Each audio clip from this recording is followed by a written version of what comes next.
Graça e paz, meus irmãos.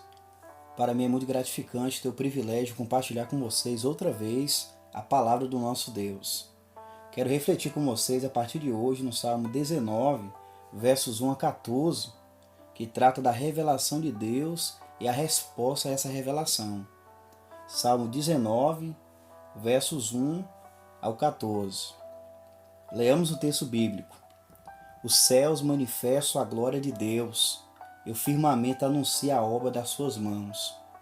Um dia faz declaração a outro dia, e uma noite mostra sabedoria a outra noite. Sem linguagem, sem fala, ouvem-se as suas vozes em toda a extensão da terra, e as suas palavras até o fim do mundo. Neles pôs uma tenda para o sol, que é qual noivo que sai do seu tálamo e se alegra como um herói a correr o seu caminho. A sua saída é desde uma extremidade dos céus, e o seu curso até a outra extremidade deles, e nada se furta ao seu calor. A lei do Senhor é perfeita, e refrigera a alma. O testemunho do Senhor é fiel, e dá sabedoria aos simples. Os preceitos do Senhor são retos, e alegram o coração. O mandamento do Senhor é puro, e alumia os olhos. O temor do Senhor é limpo, e permanece eternamente. Os juízos do Senhor são verdadeiros e justos juntamente.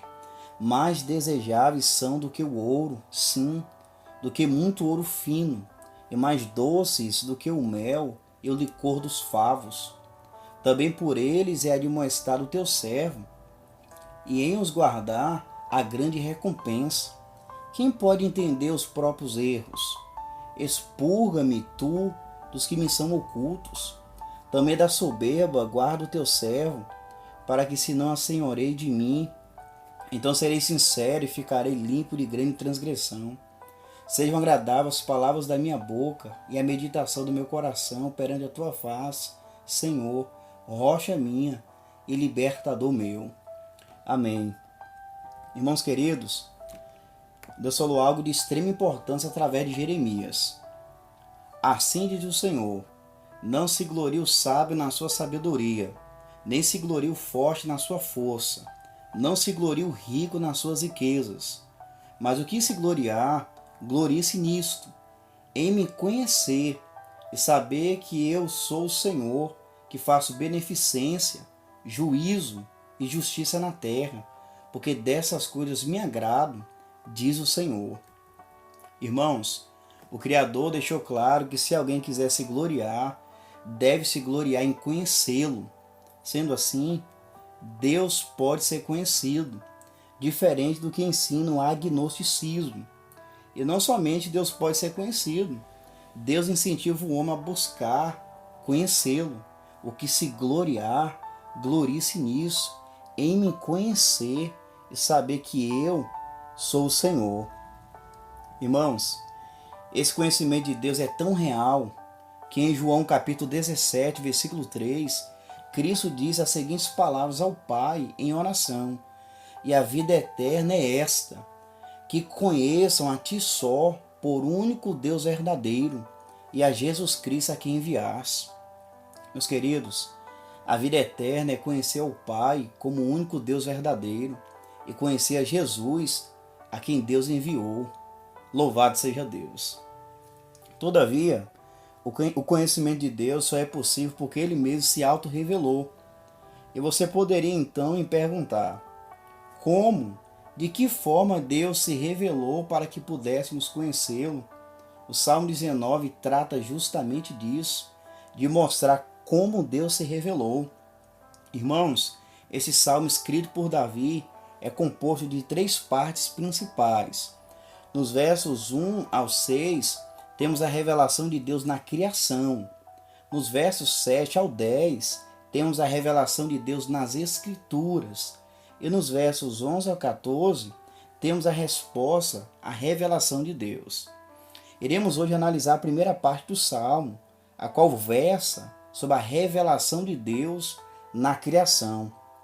Irmãos, embora esse Salmo tenha elementos comuns a outros tipos de salmos, ele é classificado como um salmo de sabedoria, ou salmo didático.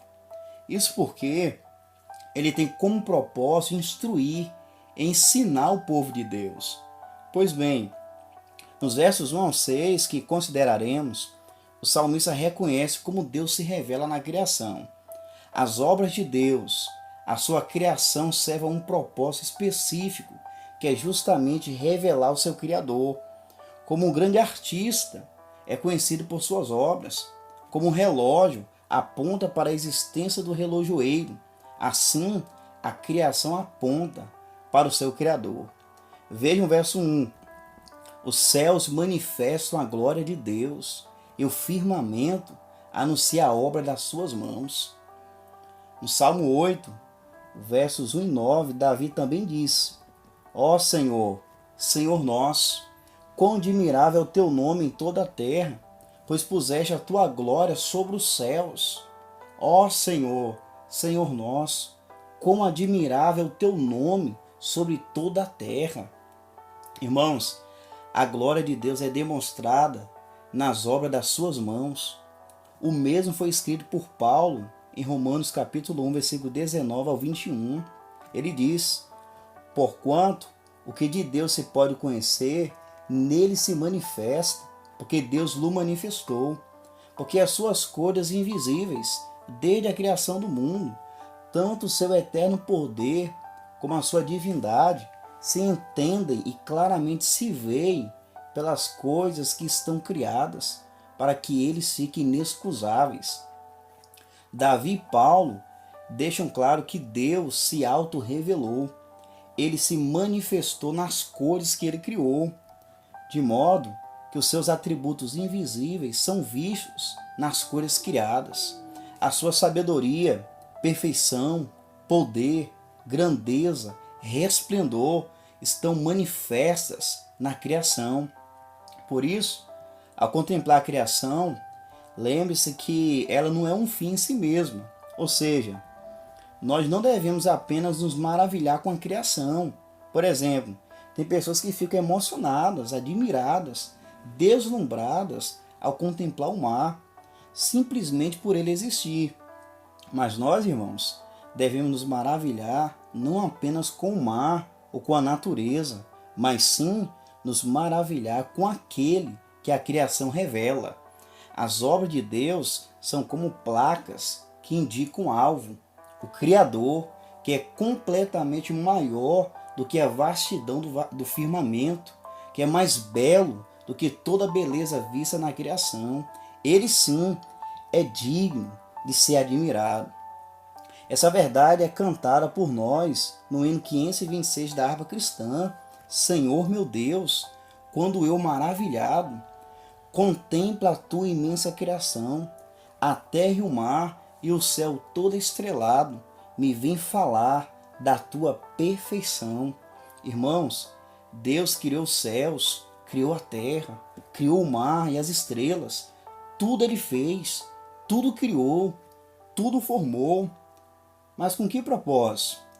Para o seu louvor. Louvemos ao Deus Criador.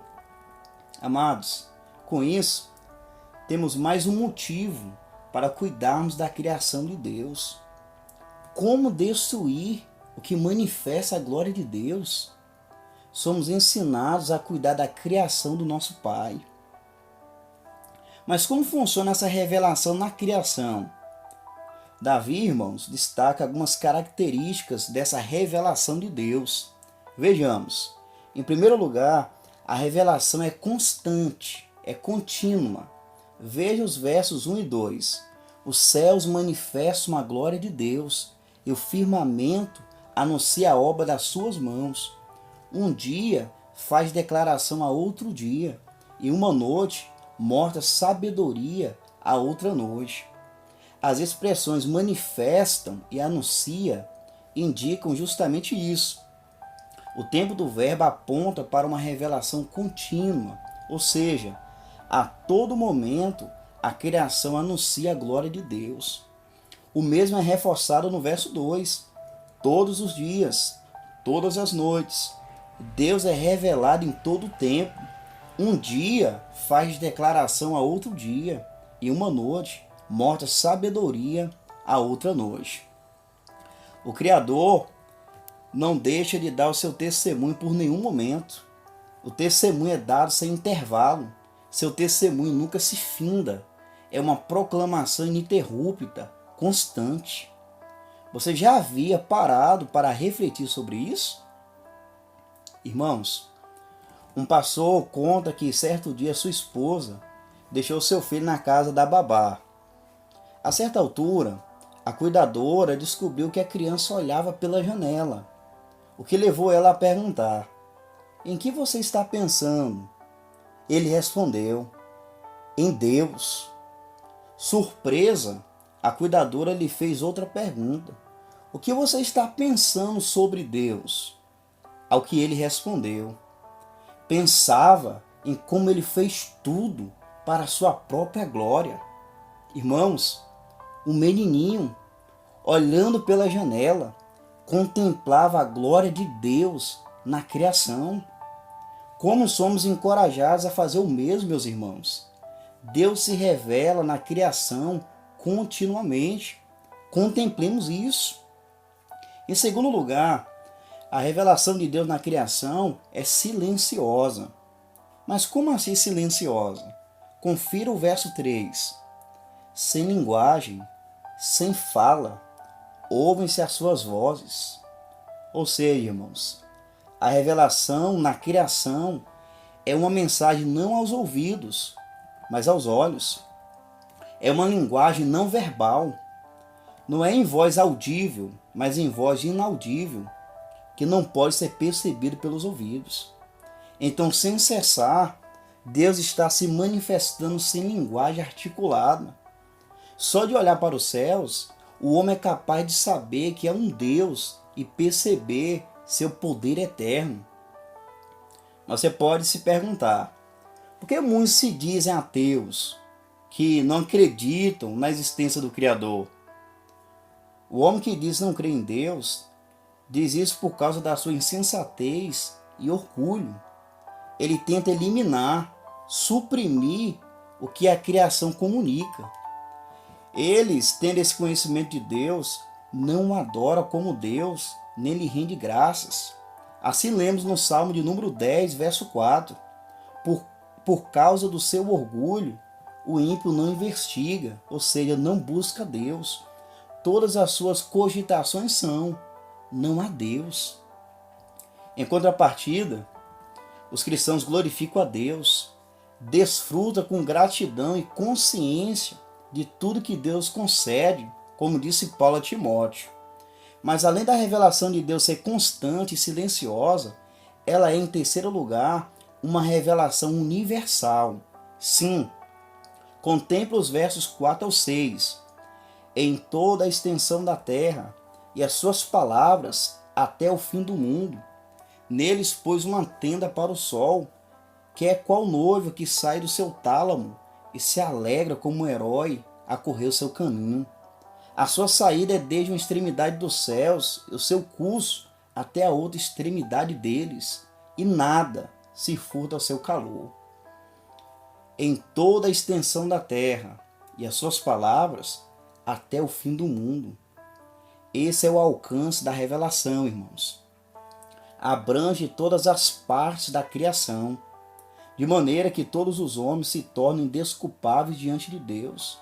Como já citado, Romanos 1,20, porque as suas cores invisíveis, desde a criação do mundo, tanto o seu eterno poder como a sua divindade, se entendem e claramente se veem pelas cores que estão criadas, para que eles fiquem inexcusáveis.